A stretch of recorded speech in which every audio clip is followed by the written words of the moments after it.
What's up, guys? Just got back from my physical therapy for my partially torn rotator cuff. What they're doing is just dry needling. They're sticking these pins in my arm, in my shoulder, and the bicep, and then they're electrifying it. And I got to sit there with that in me for 15 minutes. It's not really painful. It's a little uncomfortable. But it's supposed to help heal this problem, which I've had now for like 4 years. And certain movements of the arm, like anything lateral, so yeah, we'll see how it goes. I've been 4 sessions now. They told me in 6 to 8 sessions it'll be all gone. I'm very skeptical because I'm 4 sessions in and it's still kind of the same pain. All right, the market. Well, we had a mixed close, and that kind of happened at the end with another infamous or famous Donald Trump statement about tariffs or something. So the headline traders jumped in. The Dow was up. S&P, NASDAQ was down. Tomorrow is tax drain. I told you guys about this last week, the week before that. Last year, I think we had, I don't remember the figure off the top of my head. It wasn't a very big tax drain, and it lasted exactly 5 business days. So I'm saying the window for a bottom here in this market environment would be starting tomorrow until October 20th. Okay, so I would be using the sell-off to add to stock positions. Gold, silver, they're on a run, okay? And like I said, fiscal flows are supporting that, but a lot of that now is momentum. Now, I'm also assuming that the current level of fiscal flows will stay the way it is. And remember, I'm looking at this under now the government shutdown, where we're hugging the baseline, slightly above the baseline of last year, the fiscal year. So that's fine, okay? I think if we weren't in the government, people ask me, well, Mike, how can that be? How can we have, flows strong with the government shutdown? And my answer to that is flows would probably be a lot stronger, or at least, somewhat stronger if it wasn't for the government shutdown. So right now, if we're running along the same baseline as fiscal year 2025, which just concluded on September 30th, I got no problem with that. I mean, we had a 7.73 trillion leading flow in fiscal year 2025. So basically, we're on track right now for the same thing if it stays this way. And I don't expect the shutdown to last forever. I mean, these guys, Congress got to get it together, and people are not going to stand for this much longer. So they're going to end up doing something, and I think we're going to be fine, all right? So we're halfway through the month of October. Next month is a quarterly interest payment. That's huge, okay? So the flows, once we get through this tax drain, everything picks up at least until mid-December when we have another tax drain. So we're going to be pulling, we're going to come out of this seasonally weak period, and that's because of tax drains, okay? People talk about the seasonal weakness in the stock market. They don't tell you why. I tell you why. And so it's going to be positive. Everything is going to be positive. We got to keep an eye on the tariffs. Tariffs have been running. I'm looking at them on a daily basis. They've been running pretty much where they have been running over the last couple of months. I'm not concerned with that right now. Trump's going to work out something with the Chinese, and we'll see. So I don't see anything right now that is necessarily worrisome, okay? One thing I like, two things I like. First of all, I'm still in my bond trade. Okay, we had the 10-year dip down to 4%. And I told you guys a couple of weeks ago, I think it was right after the Fed meeting. When was that? On September 16th or something like that. I forget. But I said after the Fed meeting, if you remember, the 10-year bounced all the way back up to like, I think 418 or 419%. And what did I say? I said, they're handing you bonds on a silver platter. You buy that yield, you buy treasuries, and now it's come all the way back down to 4%. See, I explained this to you guys. The policy rate, the 10-year, which is considered the benchmark, is gonna play around within the policy rate. Now, that could jump around, okay? But we're looking at like Fed fund futures right now are pricing in, I think, something like a 95% probability of another rate cut on October 29th when the Fed has its next meeting. So that would bring it down to 3.75 to 4%. So we could see the 10-year, drift down to that 3.75 level. Don't forget, even though we haven't had a CFTC release, commitments of traders release in like going on, it's 2 weeks now, but the last we saw was that speculative funds, large speculative funds, hedge funds, commodity funds, they are short a record amount of 10-year note futures. Okay, so that, I kept telling you guys this kind of stair-step, very slow appreciation in the 10-year contract. That's because every time it goes up, these guys sell and go short. And then when it pulls back, they're selling, pushes it down. And then when it pulls back, they're buying back those shorts. And so it's creating this kind of a stair-step higher.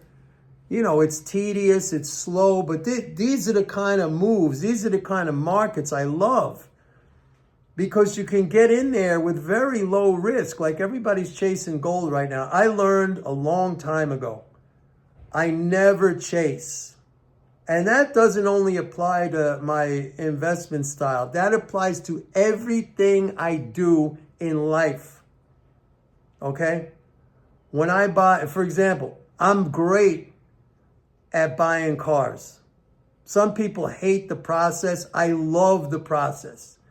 Because I find a car I like, I find out what its value is. Okay, you go to Kelly's Blue Book, you could go to NADA, National Automotive Dealers Association. You price it out. You go into the dealer, and you say, and he's asking such and such a price. You give him a low ball price, and you're ready to come up a little bit. But if he says, no, all of my cars, I basically bought like at wholesale prices because I know the value and I'm willing to walk away. I don't chase. I never chase because I'm old enough and I've been in this game long enough to understand there is always going to be an opportunity somewhere. Back in my early days, and well into my trading career, it wasn't just in my early days. I wish it was only confined to my early days, but like for a long time, I could not control my emotions. I chased. And then what happens? I would be very good as an analyst. I would see a move shaping up. Back then I was really more, I guess, into technical analysis. I would see something coming together on my charts or whatever. I would position myself, okay? Then it would happen. I'd get out with a small little profit, tapping myself on the back, thinking I was so smart. Then it would just keep on running. And what did I do? I would run after it. Then I would buy it at the highs or sell it at the lows. Then it would come back against me. Then I would jump out with a loss. Then it would go back in the direction I thought. Then I would chase after it again at the wrong price. Then it would go against, you see what I'm saying? It was all my behavior that killed me. I never chase. And again, that goes for everything in my life. Everything in my life. I have my boundaries, and I respect my boundaries. And I always understand, the life is long enough that you're always going to, I'm 68, you're always going to have opportunities. There's always going to be opportunities. You got to control yourself. If you start chasing, like this saying, the FOMO, fear of missing out. So many people are driven by this. Not me. This is a terrible way to operate. The fear of missing out.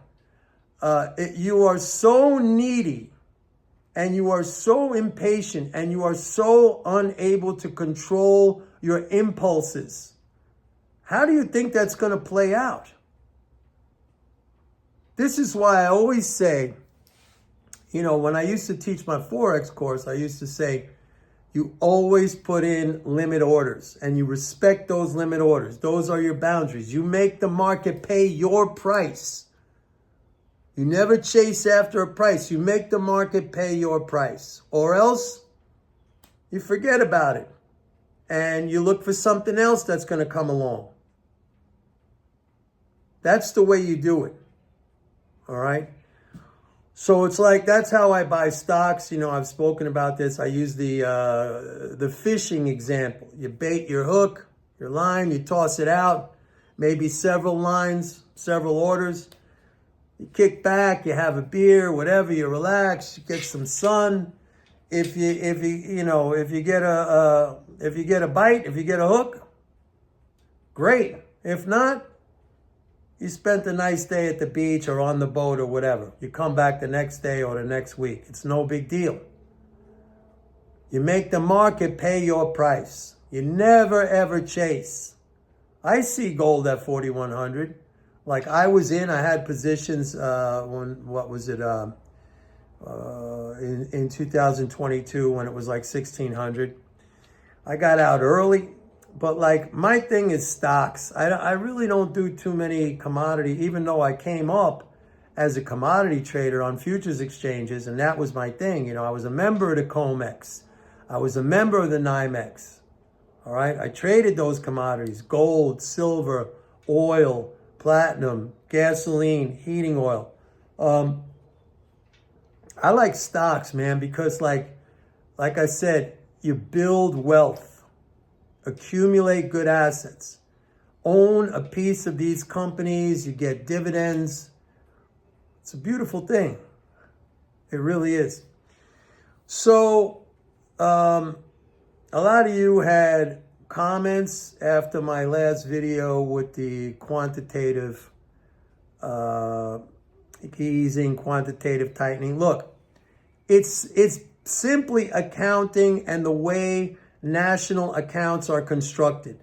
If you understand accounting and the way national accounts are constructed, it is impossible that quantitative tightening leads to a contraction in the economy, all else equal. Like if something's happening on the fiscal side, that's another story. And it's impossible that quantitative easing leads to an expansion in the economy, again, all else equal, unless something's happening on the fiscal side. Because it's simply a matter of accounting and the way national accounts are constructed. So, there's no discussion or debate about this. It's like saying 1 and 1 doesn't equal 2. It does. I'm sorry, but that's just reality. It's accounting and the way national accounts are structured. It's impossible. Okay, just like I've said in the past, it's impossible for the government to borrow dollars unless it puts the dollars in the system first.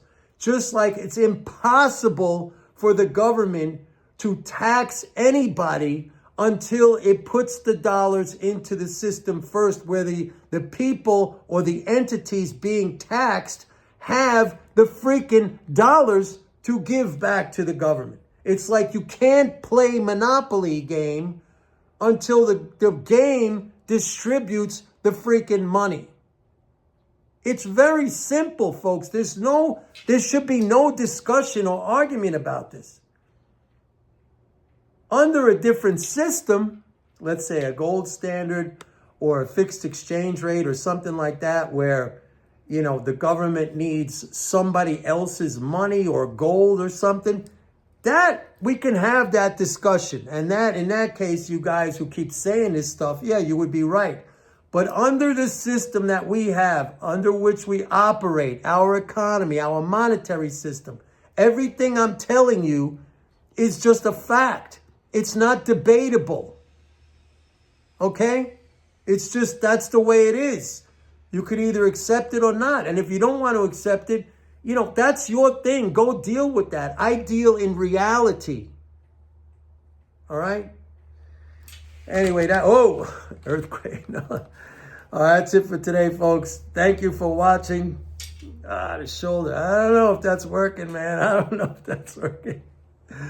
All right, please like and subscribe. And don't forget to go to my website, pitbulleconomics.com. Sign up for a 30-day free trial to MMT Trader. Thank you, and see you tomorrow. Bye.